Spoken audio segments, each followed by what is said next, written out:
This week, Alistair gets a special tour of the UK's National Satellite Test Facility. But will he ever make it out? Once we close the doors behind us, you won't get Wi-Fi, you won't get phone signal, no one can hear you scream. With the cream top? We take a look at how the US's proposed and then shelved ban on TikTok is affecting influencers there. Come, Kiara. I'll tell you a story. Now, how do you bring Mufasa to life? We go behind the scenes of the Disney blockbuster that has no sets and no locations. And we all know Spencer's got a soft spot for robots. But what does it take to keep squidgy machines on the move? Why do you have to massage the muscles sometimes? So it wasn't intended that we are so close to nature, but yes. There you go. Everyone needs a massage.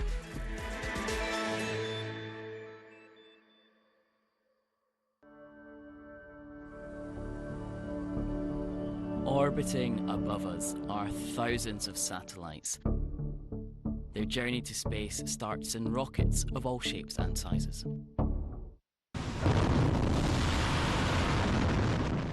But before satellites can be sent into space, they've undergone years of testing. This is the UK's newest centre to shake, rattle and expose them to the kinds of conditions they might face in launch and in space. If it's in low Earth orbit, it's difficult to fix. If it's beyond, it's impossible. And we're on a tour to find out about some of those tests in this giant testing centre, starting in this rather strange room.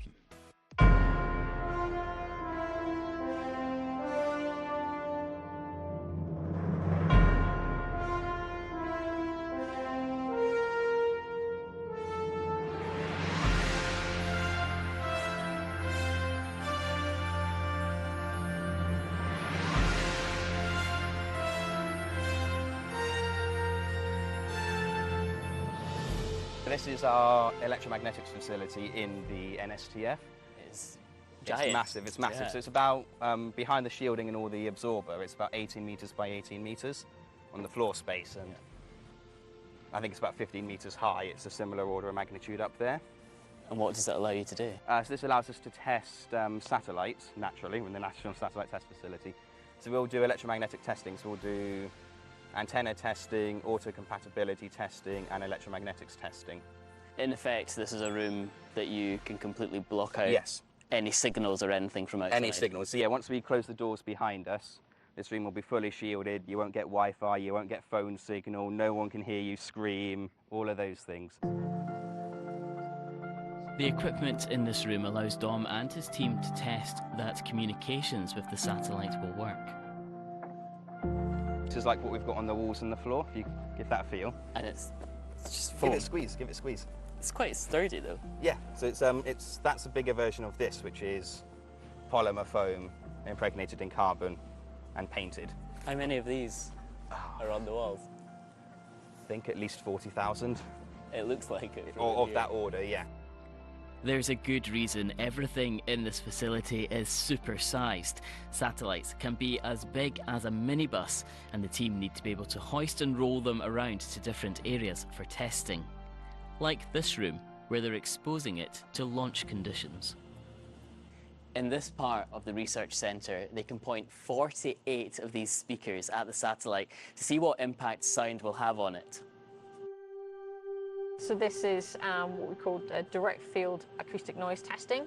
It is random noise. It's trying to generate a kind of a random noise field inside that. While they don't blast launch recordings at it, the noise played does recreate the sound frequencies that would occur during blastoff. Solar panels could flex and break, but because a lot of it is, you can get very high frequencies, bolts will undo.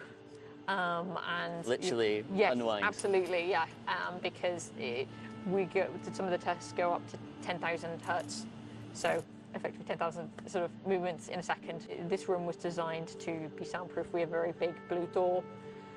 It's effectively I believe it's a sort of like a stage door that you might find on a movie set, but it, along with very thick walls for internal and extremely thick for going outside, mean that we can run a test louder than an aircraft carrier deck. You can be just outside in our main hall and you'll hear a rumble. Everyone will know what we're doing.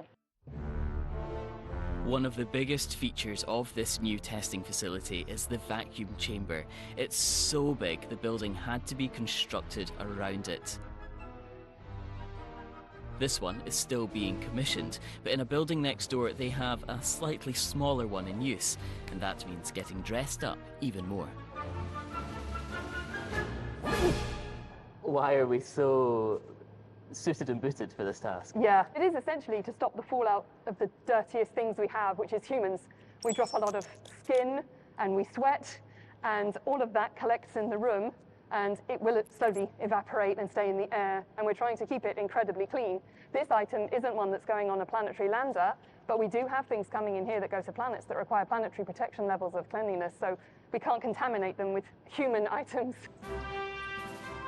So this is our thermal vacuum chamber to get things really warm or really cold. Rachel is working on the aerial mission, which will see a satellite spend 4 years observing exoplanets, which are very far away beyond our solar system. They'll use an engineering test model in this room to see what impact temperature has. The first step is to warm it up.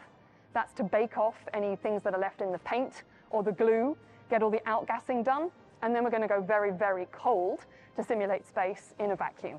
So this chamber can go up to 100 degrees Celsius in hot. We generally only go to about 80, just for the safety of the items in it. And then it can go down to 90 Kelvin cold, so minus 180 degrees C, using liquid nitrogen. But for aerial, we need to go even colder because it's an infrared mission, so it needs to go down to 40 Kelvin. So we're actually going to install further cryo-coolers and have a second stage of cooling inside this chamber. It's predicted that over the next decade, the number of satellites in space will increase by thousands. They have a role in everyday life, from major science discoveries to tasks like sending a message or warning us when life-threatening weather is on the way. Come, Kiara. I'll tell you a story. A story of destiny that would change our lives forever. My name is Audrey Ferrara. I was the VFX supervisor for MPC on Mufasa the Lion King. You are filming a movie, but instead of going outside and filming it, you are goggling up in virtual reality and you are strolling the savannah in that virtual environment. We built all the environments in Unreal, and then we had the animators animating the characters in those environments. The director having a monitor so you could see what was happening in the scene, but in reality you had an empty volume. So it was him going around and finding his angles. We developed a system called QuadCap, where the human would have his legs be the front legs of the animal, and we would simulate the animation of the rear end of the animal, so the actor could move around and react with each other, but on your screen it would be the animals. So that was a bit the revolution on this movie, being able to freely direct those virtual characters live. Back to the trees. We're trapped. We have to swim. No, we have to fight. If we fight, we die. Some of the biggest challenges of Mufasa was technical, first of all, but also artistic. The environments, for example, are so vast and big, and for this movie, we are visiting the entire continent of Africa. So we had to go and shoot those places to have references, bring back, and then be able to start building them from this material.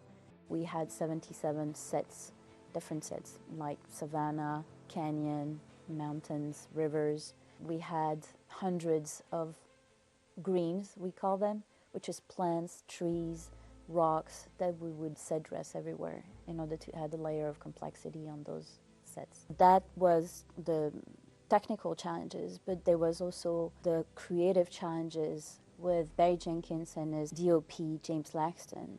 Their camera is very dynamic, it moves a lot, goes extremely close to those characters, so we needed to make sure that those assets, those animals would hold close-ups, extreme close-ups. to a wide view, to come to a very close angle on the fur, on the ear of the lion, and those shots are extremely long too, so we needed to make sure that we would be able to render them. So on Mufasa we have approximately 30 million hairs just on the lion, and something about like 600,000 hair just on his ears in order to convey those details on him.